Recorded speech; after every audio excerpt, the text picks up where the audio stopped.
nakalagay dyan ng military grade siya.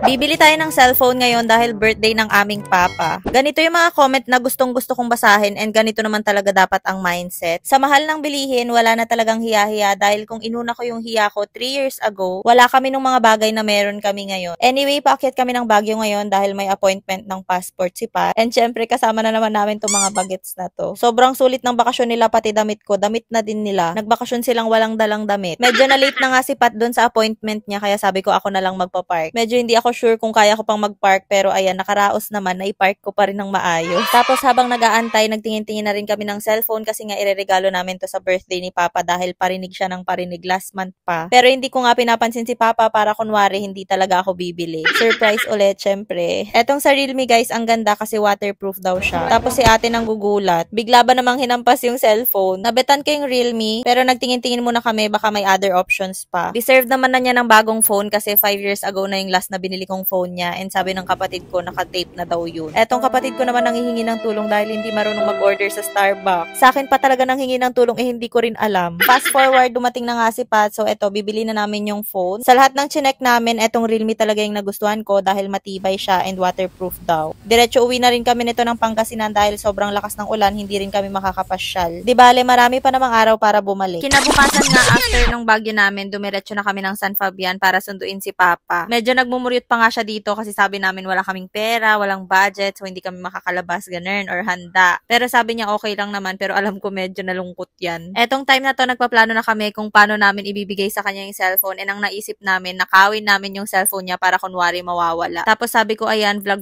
konti para hindi siya magtaka kung bakit kami video ng video. Etong kapatid ko naman, hindi ko alam na meron pala siyang talent sa ganito dahil tignan nyo, napaka-smooth. Dito sa video na to, nakuha niya na agad yung cellphone ni Papa sa pocket niya. Pwede na siyang maging snatcher kasi hindi talaga halatang nakuha niya yung phone. And eto na nga yung ganap nung hinahanap na ni Papa yung cellphone. Dun sa ano? Ako ko kanina.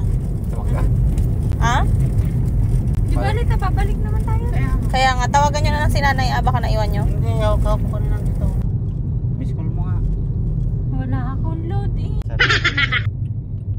Isipin mo mabuti ah. Nandito nga sa bulsa ko, nilagay ko sa bulsa ko. Tara, ihi tayo. Natatawa ka naman. Hindi, sabihin nyo lahat. Hindi ko alam kung lobat, ah? Sa? Maricar! Balik na lang tayo, ah. Balik na lang tayo. Nililoko mo kami. Hindi na wala nga, nilagay ko lang dito. Hindi ko naman.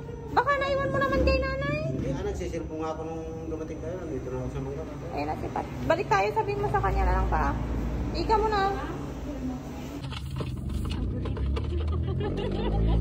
Ang galing ko gumawa.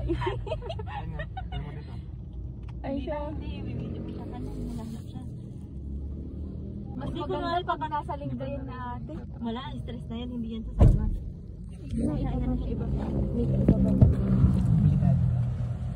Hanap niya? Da? Nawala talaga. Balikan na lang natin, saan ka ba? Feel mo pa na bumaba? Hindi ko nga alam, basta nung po ako dito. Puro baka doon sa manggahan. Pero nung sumakay ka, meron pa? Meron na tawag-tawag ko. Wala naman akong kwanton. Sa PPI. Eh, tignan mo na may bulsa Alkalin nyo mo nga mabuti, baka nandyan sa sahig. Tignan nyo lang dyan, o kaya nasiksig ngayon yung ganito pa. Baka nasaksak lang sa yun. Likod ngayon ng Yan, nandito naman pala. Oh. Andito sa amin.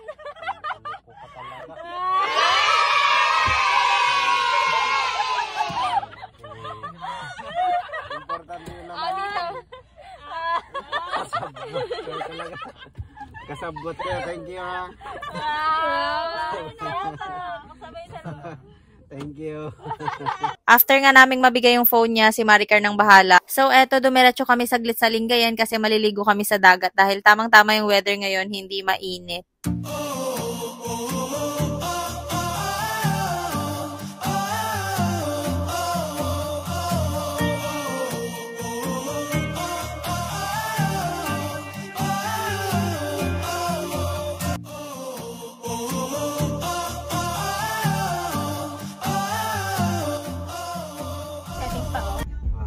Pindutin mo yan, scroll down, ayan o, Realme Love.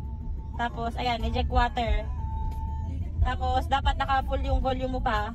And then, tsaka mo gagawin yan. Matatanggal yung tubig sa loob. Yan, tapos na.